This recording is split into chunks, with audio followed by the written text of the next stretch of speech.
Alright guys, welcome back to this week's video. We are going to be making some DIY PLECO caves with slate. I'll run through everything from how I cut it personally. There are so many methods out there to cut it, so you can just look up whichever way best suits you. But I'll show you the way I'm going to be doing it and just preparing it, making it look nice and putting it all together basically. So I hope you do enjoy today's video. If you do, like and subscribe as normal, because I really appreciate that. If you're wondering why the tanks are looking so dirty, they're not. I've put in loads of Indian almond leaves, so that's why they're a sort of brown colour. Yeah, hope you enjoyed today's video. See you at the end. The method that I'm going to be using today to cut the slate will be with an angle grinder and with a diamond tipped blade, so that it can cut through it nicely. So to prepare the slate, you're going to want to use a straight edge. I'll basically just use a ruler and something to score it.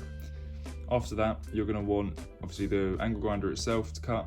Make sure you've got all your safety stuff on, just because I've seen it firsthand with an angle grinder going wrong, and it's not pleasant.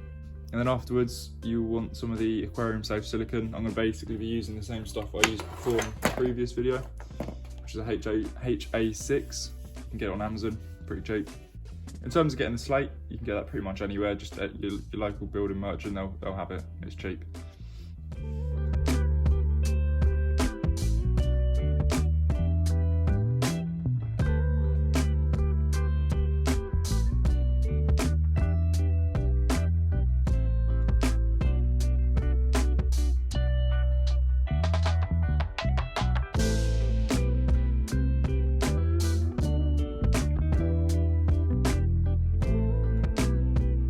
So once everything's been cut and you're happy with what you've got, you might want to give it a quick file just to get rid of any sharp edges, any imperfections, anything like that, and then give it a quick wash as well just to get rid of all the dust.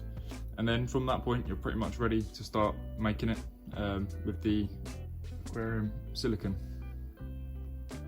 Just want to clarify from the start, this is literally my first attempt at doing this sort of thing, so it may not be great, but I've watched a few videos and I think I've got it. So this is, yeah. What I've gathered, it's probably best to start from the ground up, literally. So you want to start at the bottom and then build it up slowly.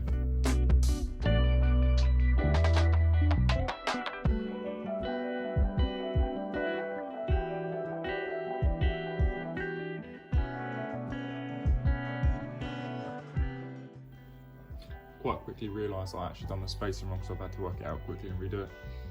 But it's going alright now.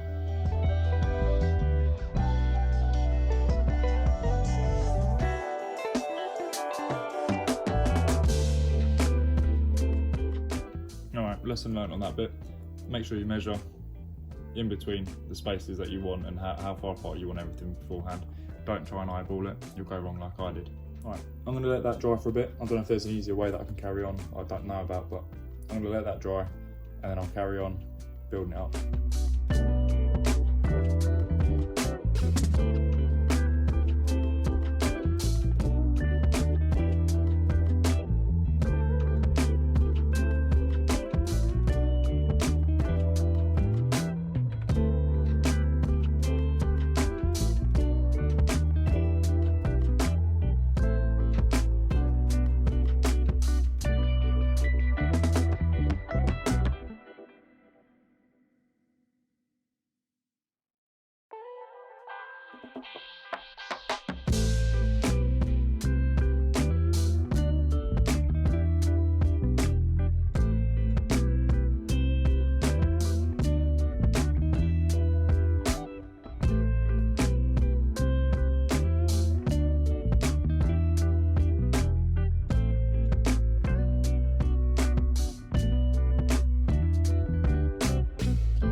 So this is it finished.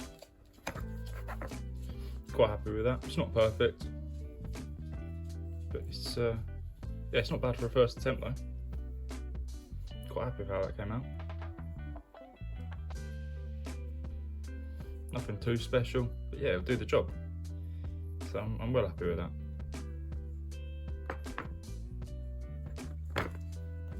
Quick little baby update. There is so many.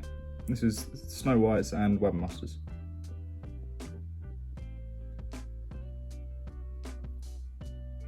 I'm most likely be putting the, I can't remember what it's called now, the slate cave thing, the multi-layer thing. I'll put that in this tank with all the L numbers. I'm sure they'll appreciate that. But yeah, it's going to be for them. Alright guys, I hope you enjoyed today's video and you find it useful and can use it to make your own PLECO caves. It's definitely worthwhile because you're going to save a lot of money. And yeah, that's pretty much it. It's just incredibly useful. So if you did enjoy it, as always, like and subscribe. Yeah, see you next week.